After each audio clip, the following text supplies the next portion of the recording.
Welcome to SF Commercial Property Conversations with Bruce Bean, where Bay Area investments meet expert insights.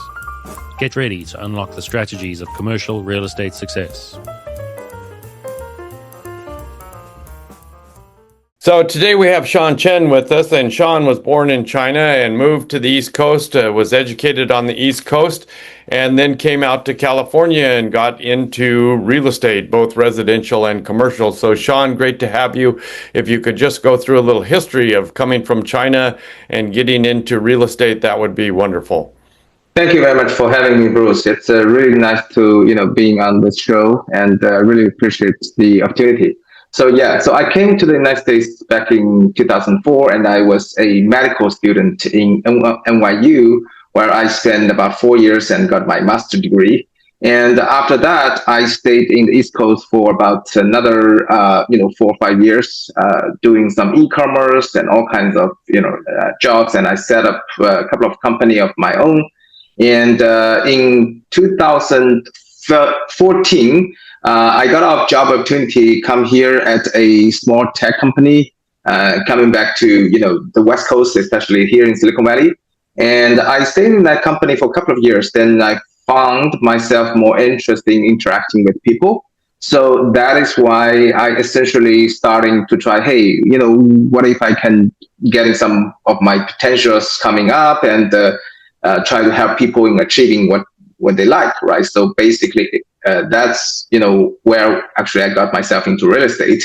And back in 2015, I bought my first house, and then I found that it was very fun and interesting doing those kind of researching and also giving people ideas of eventually helping them. And that's how I eventually became a real estate agent. And I started with a big company called Intero. That was one of the biggest brokerage back that time. And I stayed at Intero for a full 8 years, and I was the Intero Rookie of the Year of 2017, and became in the top 1 chairman circle ever since I was there for 8 straight years.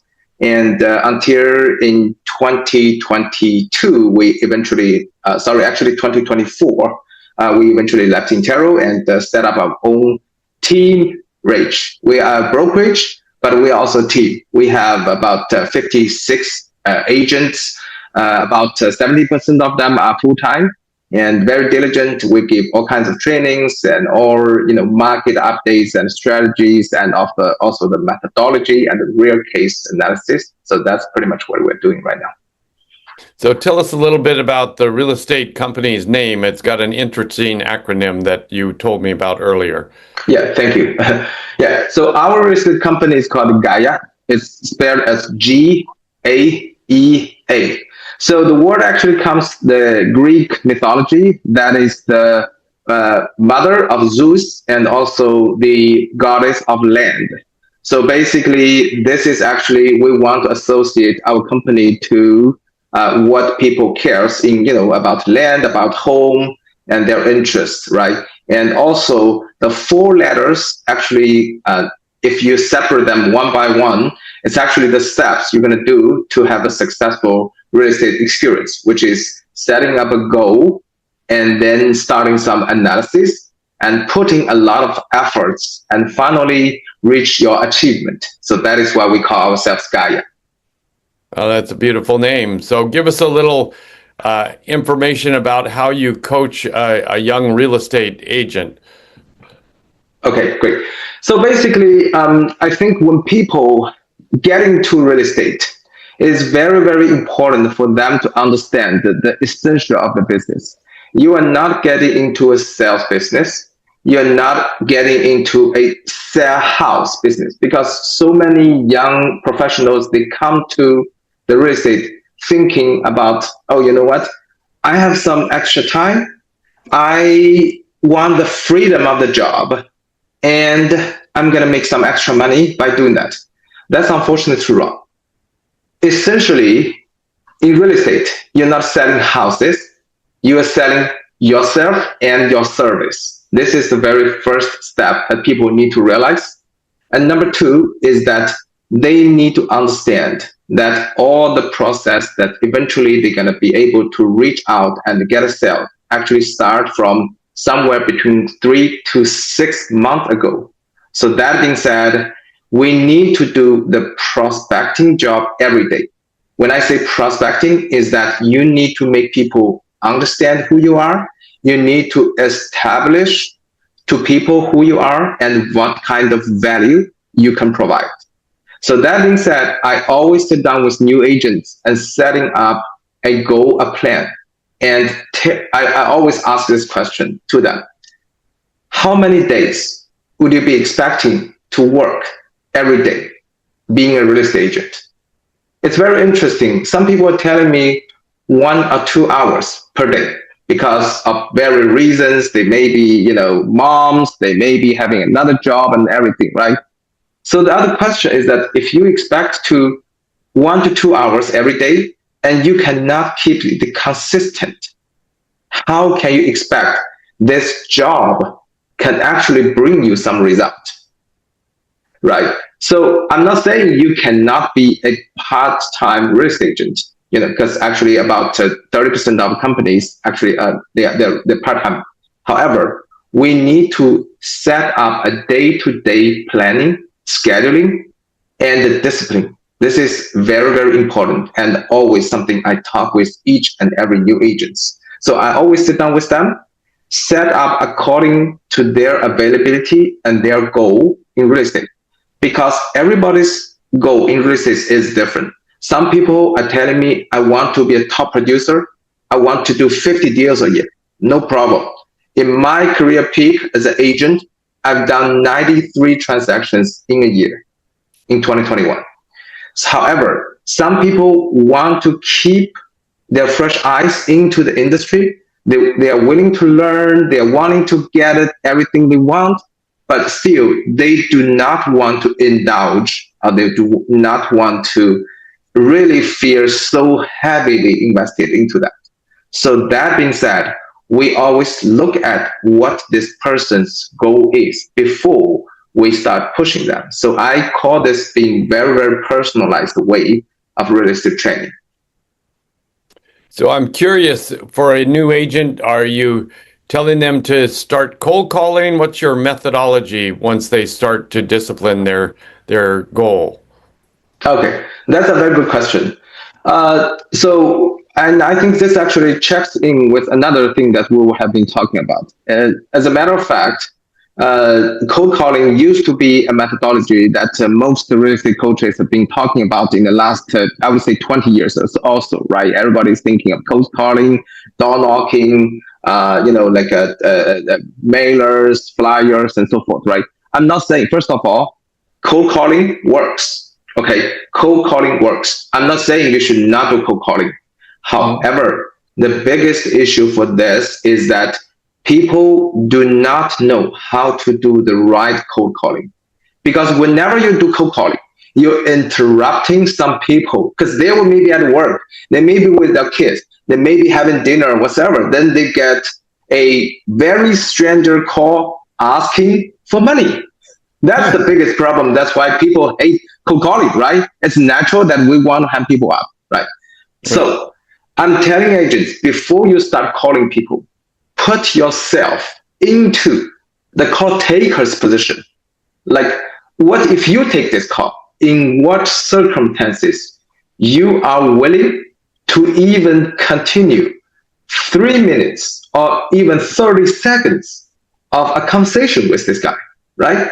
So I am actually telling every single of my agents that, first of all, identify yourself and be polite and tell them that and acknowledge that you are actually interrupting them. Here's what I'm going to do if I'm going to do a cold call. Hey, Mr. Bruce, this is Chen.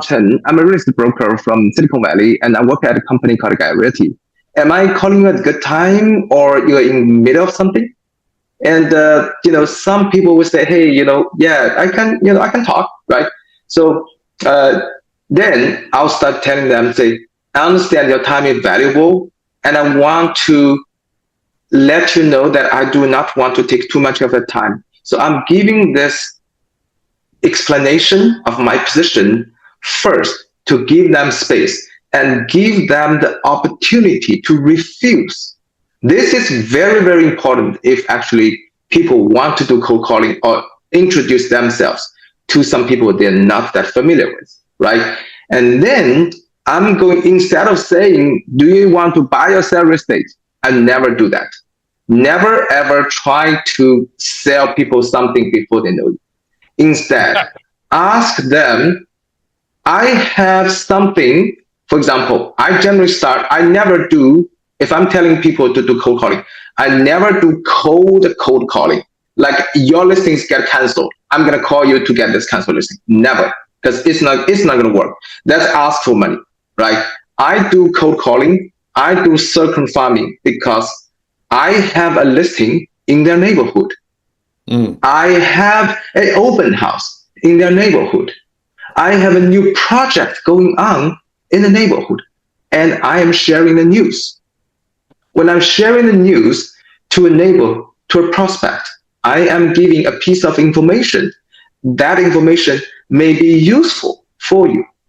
So in that case, that actually changes all the landscaping and the tone of the conversation fundamentally. That is where we actually, so in short, we still call, and I think cold calling is interesting and useful, but instead of blindly dial, like a 600, phone numbers a day, and end of day you do not even vaguely remember who you even talk to. I would rather to call 30 people, but exactly knowing who they are and getting prepared for what I'm going to be saying. And whenever they start asking questions and they start getting interested in me, I know what I'm talking about. That's my strategy of if a new agent trying to ask me how to do the cold calling. No, I think that's a great strategy. I assume you use this same strategy when you're doing flyers or other information, and it's more about here's the information I'm giving you rather than, hey, give me information about whether you're going to sell your house or not. Exactly. Yeah. So as again, the principle is that everybody hates the word sales. Everybody hates it. All of us know that this is going to be bring value. No one can live without salesperson, because that's no wonder why the salespeople are basically the highest paid people in any company, right? Much better than technical operations and whatsoever. Sometimes even the management. However, the greatest salespersons are the person who can actually. I learned this from my coach. The greatest salesperson, a person who can ask questions correctly and naturally, and eventually reach out a commonly acceptable result, a yes or a no, very clearly, no maybes involved. This is actually a great word that I learned from my coach, and I'm willing to share with everybody. Wait, I missed that last part. It's a Greek word? I wanted to share with everybody. So, yeah. And what was the Greek word? The Greek word is that no maybes involved. Because if you're talking to people, like if you want to talk to people, especially in real estate, right? Are you going to be buying a house next year? Maybe. Let me think about it. I'll get back to you. Yeah. That is a maybe. That's exactly everything you want to avoid in real estate. If you get a clear no, that's good. Sometimes my coach used to actually told me this. If you know that someone is never going to do business with you anyway, right? Never going to buy or sell with you. How soon would you like to know that? Oh, right away, of course. Right away, right? As soon as possible. I don't want to waste time with you. Right? So that's why we eventually want to get to know what these people's intention. And we want work with people who has good intention in us. All right. So you give them some information, and then do you build up a relationship? Is that what your goal is? So when you say relationship, I want to clarify this question. Does it mean relationship with my agents or relationship with the clients? Well, in this case, I was talking about the client, but both are very important. Okay. So here's the thing. So let me try to explain this logic relatively simply. I think Very, very interestingly, it's like this. I actually have a very good note quotation from my coach as well. The secret of being happy is to treat your coworkers as family and treat your family as clients. So, sometimes the thing is, I'm trying to maintain a very close relationship because I'm the broker of the company, but everybody is calling me bro. Okay, that's what they call me. So they do not treat me as an officer, because I'm an agent. I'm also the majority of my income actually does not come from agents like a contribution. Actually, we're gonna maybe have a separate topic on that. But most of the company's income is actually contributed into developing technology and AI and platform to help our agents grow. And me personally, I work as agent, right? So still, whenever my agents having an issue, having some difficulty, they want to reach out to me, they do not have to ask, hey, boss, you're there. They never call me boss. They call me bro. They can just pick up the phone and call me directly.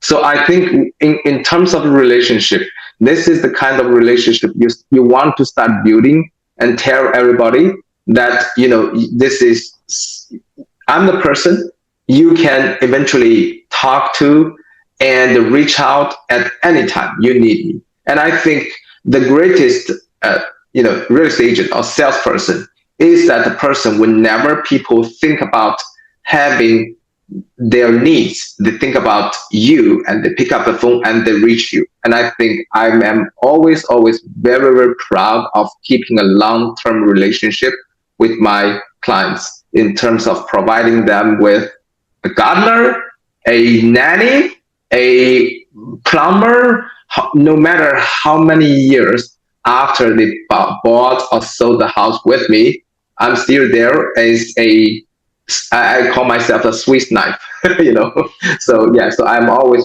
trying there to be very, very resourceful and helpful so that people can use me anytime they want.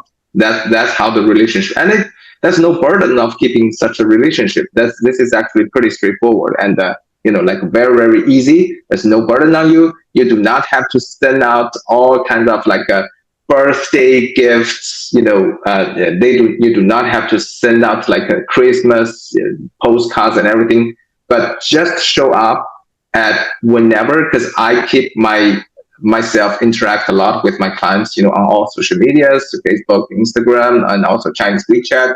So basically, I remind people I'm there and I'm willing to help anytime.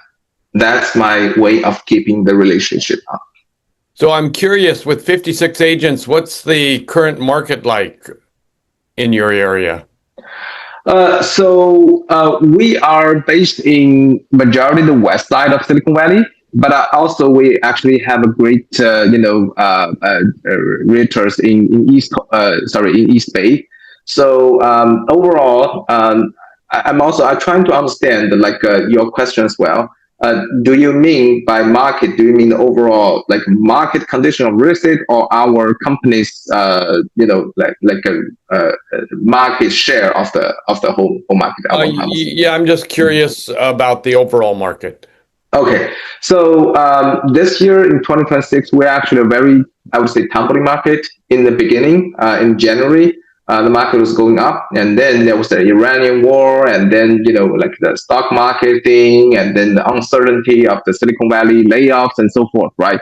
So I would say from February to until like late May, it has been pretty challenging, however, what is so interesting is that our growth is actually almost 3 times than the average Silicon Valley business. Because what is so interesting is that no matter the market itself is high or low, there are still people who are willing to buy or sell.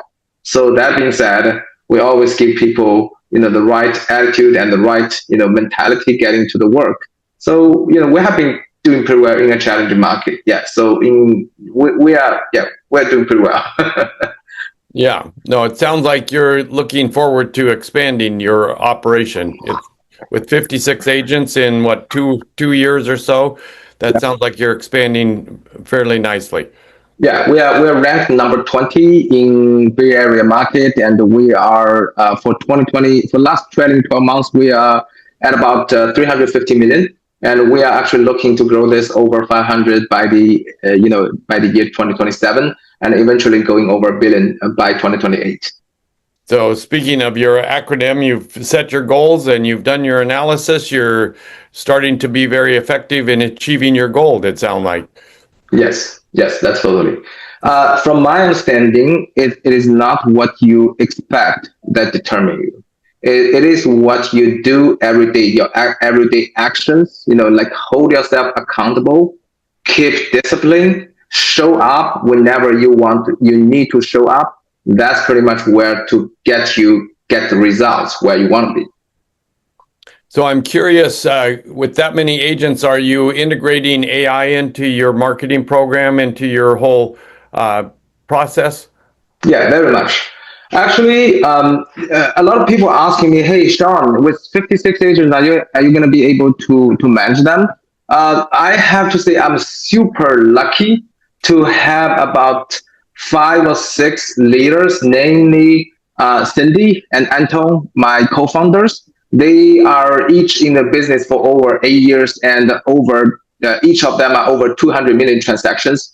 So they actually are great backup for me. For example, I'm attending this interview and my phone has to be silenced. I cannot take any calls or texts and whatsoever, right? And whenever I'm in a meeting, they can be great resource for any agents. So we are actually having a matrix of people helping people. So it's not Sean and everybody else. It's actually we have so many agents who work with each other, co-listing, going to interviews, going to listing appointments together, get the listings together and get buyers and do them all together. This is so exciting, and the culture we want to build into the company. And speaking of AI, I'm so fascinated to introduce, like I'm so excited to introduce all kinds of AI technology and things into the company's development. So not only for real estate agents, most agents are still in the web page like style, like open up chatgpt.com, say, hey, help me to write this email. We actually have been introducing agentic AI to all of our agents already back in the beginning of 2026, and we have been over this for over 6 months. And we also used AI to build a proprietary platform, which is called GeForce for all Gaia agents, where they do not need to go to MLS, which is a very old-fashioned way to seek information, getting agent comments, download disclosures. All of them are at their fingertip. Open up the app, input the address, or even the first few letters of the address is going to pop up. 1 click, 2 clicks, you download the disclosure, and another click, you're doing the CMA. Another click, you're getting the house touring, like routing arranged for you by AI. So I'm so excited to see that this kind of technology is changing our efficiency and it's like our second brain. So instead of thinking about what should I say, we actually have the full algorithm. Actually, I already shared about over 10 skills of all the AIs that our management team did to the agents. So whenever they want to do a CMA, they get it done within 3 minutes. So this actually enables them to catch up with some last minute opportunities. Like if the seller is calling you at 12 p.m. and at 3 p.m. you are sitting by the dining table of the seller with a fully prepared, unique, specific listing plan and presentation for that seller on the same day. That's how we benefit so much from AI. That's fantastic. That's very exciting. Well, for those that are listening, if you want to get a hold of Sean, where would they find you, Sean? Oh, yeah, they can easily find us on YouTube, youtube.com/@Gaia Realty. You can call me at my phone number is at 650-668-8888. That's fantastic. Well, I look forward to talking to you again down the road to see how many agents you've increased over the next 6 months or so. We'll have to check in and see how things are going. No problem. Thank you very much, so much, Bruce. Yeah, it's an honor talking to you, sir. That's a wrap on today's journey through the SF commercial real estate scene. Ready to share your story? Visit sfcommercialconversations.com/guest. Your insights could lead the next conversation.